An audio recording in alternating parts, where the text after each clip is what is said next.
What's up, y'all? Anime Bones. First, I just want to say I had to make a new TikTok. My other one, I guess, got shadow banned or something, did bad. So I had to make a new one. New one, Anime Bones. Check it out.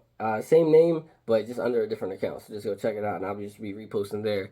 If you guys support me, thank you. I appreciate it. Now, let's talk about the video.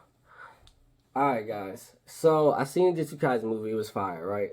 And we already know what the debate is going to be. We know what the debate is going to be. Which was better, alright? I seen they said the first day sales or something like that in the U.S. Jujutsu was better than Demon Slayer or something like that. Now, it could be because of the pandemic and stuff. Like, now things are more open and stuff like that. I don't think that might be. I don't think that's why, but that could be a possibility. So if it is, it is. Like, you know what I mean? It's whatever. They're both great movies, in my opinion. I like them both. But which one was better? Which one was better? If you're asking me, which one was better? What y'all think? Comment what y'all think. Let me know what y'all think is a better movie. All right, y'all think Jujutsu Kaisen or Demon Slayer is a better movie? Okay, me personally, I'm gonna have to give it to Jujutsu Kaisen. It was definitely better in my opinion, way better. Now, just to start off, I'll let you know when Demon Slayer wins that. All right, Demon Slayer won in terms of animation because their animation was crazy and actually felt like a movie. The Jujutsu Kaisen didn't really feel like a movie. It felt more so like a long episode, like a long, greatly animated like episode. Jujutsu Kaisen actually felt like a movie. Like the animation was crazy and everything. The way they just went about it, it just felt more like a movie. The animation and the climax. The climax to both movies were great. I love them both. But the whole Rengoku fight, that fight was just way better. Like Yuta's my boy. I think that's how you say his name, Yuta or something. Like, he's my boy. I had to make him my lock screen, bro. I love him. He's definitely my boy. The way he holds his sword at school, and he's just a cool character. Like, he was a nerd or a lame or whatever you want to call it before he got into the school, but he wasn't one that was like whiny or bitchy like Deku or something like that. Like, he was just accepting it for what it was, and he just wasn't like crying a lot. That's why I liked him. He's a different kind of nerd, you know. And even that being said, him being I might like him better than Rengoku, but the climax fight between him and Geto and Rengoku and Akaza, like the Rengoku one was better. Like the overall fight was better. I will say though, when Akaza got out, when Yuta punched Geto, bro, I had to get up out of my seat. Like as soon as that punch went and the whole screen changed, I was like laying back. I was like, I had to get up. That part was straight fire. And I love that part. But the whole movie in general, that was way better than Demon Slayer movie. Now I will say the Demon Slayer movie, I have to say that I read the manga of the Mugen Train before I seen the movie. So, therefore, I kind of knew what was going to happen. I knew why things were happening. Like, I knew why they would sleep. I knew how they was going to get out of it. So, maybe in terms of someone who didn't see it, that part was, like, interesting or something. But in terms of me, someone who read the manga, it was just boring. Like, that whole part was just boring. The whole them sleeping stuff, there was some jokes in there, yeah, but overall, that part was boring. The whole fighting the demon, the train demon, like the train demon didn't do nothing for me. I don't like the train demon at all. He was ass to me, so he didn't do nothing for me. Like, literally, the only part that I liked about Mugen Train, other than being introduced to Rengoku, is the fight between Rengoku and Akaza. Now, I will say that which one had the sadder part though, that might also have to go to Demon Slayer, because even though the Jujutsu Kaisen part, right, I literally started tearing up when he was saying goodbye to like his girl or whatever was telling her that the curse was released.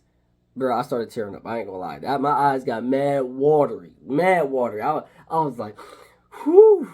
Like that part was sad. But even though I've seen Demon Slayer mad times and I read the manga, like seeing the Rengoku die and then Chandra just yelling while he's running away and saying who really won. Man, I done seen that part like 3 or 4 times, and every time that shit makes me sad. Like I get a whole different feel in my body. Like I just get genuinely sad. I'm like, damn. He's like, no, he really won. And he's calling him a coward. I'm like, damn, like, that part was sad, bro. Those are two sad parts. But I would have to give it to Demon Slayer in terms of that having a sadder moment. So I'd probably have to give Demon Slayer the movie, bro. I'd have to give it like a 7. And I know some people are like, well, that's crazy. The movie was great, and it was like greatly like sales wise and everything like that was great. I understand that. But bro, that movie was just boring to me. Like, not the ending, of course, and stuff like that, but it was like that whole train part, that was so boring to me. Like, maybe you guys liked it or something, but I didn't like it at all.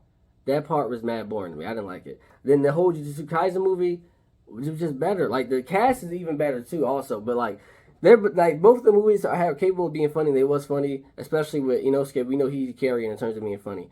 But when you got Gojo, you got the Panda, you got Maki, like everyone in the whole Jujutsu Kaisen cast, they're all just a funny ass group. So therefore, like the whole cast is just better, and I liked it better. And the whole movie wasn't boring to me. Like it was interesting seeing all of them. What I think was like from a year ago for the actual anime, seeing how everyone was, seeing like them being younger, seeing them fight as they were younger. Like bro, that shit was cool. Like the whole Mugen train, them being on the train part, and that shit was boring as hell. Like if you got in mind, I felt like it was really dragged too. Like they was going through it for so long, like them being asleep. I'm like, bro, okay, we get it. He's back in this like little dream, and he's thinking about how his like life used to be, and that's sad. I get it, but that part was going on for so long. I'm like, bro, all right, like wake up already. Let's get to it. You know what I mean? Like it wasn't like that. Like things were actually happening in the Jujutsu Kaisen movie. That's probably why overall I liked it more, because the Mugen Train was like they were just on the train, and then that was it basically. Like the Jujutsu Kaisen movie, we met the guy when he was younger. We seen when he was in school. Then we seen him meet Gojo. We seen that niggas was thinking about killing him. We seen him starting to train and stuff. Like we was seeing it, like it was progressing. Like things was happening. That's why I probably overall. That's probably why I liked it more. Like I'd have to give that movie, the Jujutsu Kaisen movie, like an 8.5, because it was things happening. You know, the Mugen Train was like they were just on the train. That was it. They was on the train. Then the train like fell over. Then the climax fight. Like that's overall. That's me summarizing it up, and that's why I think it's a 7, and it's not really that good. I'm sorry to say that, but like I said, the climax was good. Had a better sad scene, and the animation was better. I will give you that, and it was fire. I liked watching it though. But Jujutsu Kaisen, I'm gonna have to give it to them. Overall, better plot, better story, better movie, funnier movie, way more interesting to watch. Like it was better, bro. And we finally got to see Geto fight. Like we seen him the whole anime. We didn't know nothing about him. We didn't know why he was fighting. Now we get to learn that he was best friends with Gojo. We learned that I guess he used to go to the school with him. And then we finally got to see him fight for once. Like like in the whole anime, he's just like telling everyone orders and stuff like that. You know what I mean? Not really doing nothing. Now we actually got to see him in action during the movie. You know. So overall, Jujutsu Kaisen's way better. You guys tell me what you think. You guys tell me what do you rate both the movies. Me personally, though, I had to go Jujutsu Kaisen. All right. Thanks for watching. Anime Bones out.